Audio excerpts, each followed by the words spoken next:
Holidays are holidays, and traditions are traditions. But traditions are not the holiday, and this is an important distinction. Traditions help us celebrate and honor recurring events in our lives, whether we're setting aside a day for gratitude or setting aside an entire season to celebrate faith, family, or both. Traditions should draw our attention to the underlying reason for the season, but they shouldn't distract from the season. They should elevate it. Maybe Rachel Jonnet said it best. We don't have to continue holiday traditions that leave us broke, overwhelmed, and tired. This is an important truth and a paradigm-shifting realization.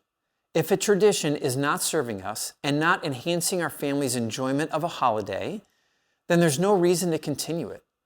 Traditions that leave us tired, broke, or stressed should be ended. This might be a minor point, except it seems many of our most culturally accepted traditions have become more of a burden than a blessing. For example, did you know that nearly 7 in 10 Americans, 69%, say they would skip exchanging gifts this holiday season if their friends and family agreed to it? A majority of those who spend time buying or making gifts, 60%, said they would spend more time with family and friends if they didn't have to worry about gifts. Over 40% of those who spend money on anything related to the holidays said they felt pressured to spend more than they could afford. As the holiday season approaches, the pressure to spend spikes. As a result, 70% of holiday shoppers say they will overspend their holiday budget, and more than 1 in 4 admit to not making a budget at all. More than a third of Americans took on debt to pay for their holiday purchases last year, accumulating on average more than $1,500 each. And nearly half of those will require more than 2 months to pay it all off. No wonder, at the end of it all, more than 25% of us will regret the money we spent during the holidays. When asked what they liked or disliked during the holidays, Americans' top 3 answers about what they least like involve purchases, commercialism, financial worry, and shopping. Also, fascinatingly enough, during the holiday season, people spend less time eating and socializing with friends.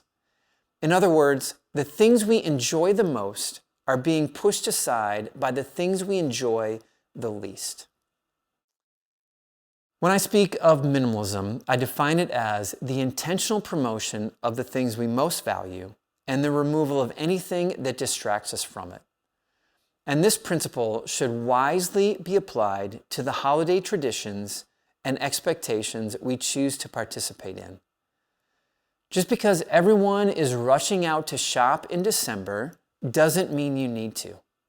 You can choose to spend the season differently and create prouder memories with your family. Just because a percentage of your friends are going into debt to finance the holiday doesn't mean you need to as well. You can choose to celebrate within your means and enter the new year with peace. Just because your neighbors are stockpiling Christmas presents for their children doesn't mean you need to. You can choose a simpler approach to spend more time with your kids rather than spending money on them. Just because your family has celebrated Christmas one way doesn't mean the expectations can never change. You can be the first to boldly propose something new. And given the fact that 70% of us would gladly skip exchanging gifts if everyone agreed to, your family just might thank you for being the one to bring up the idea. I am not anti-holiday, I am pro-holiday. And I'm not anti-tradition, I am pro-tradition. But traditions should add to our holiday experience, not subtract from it.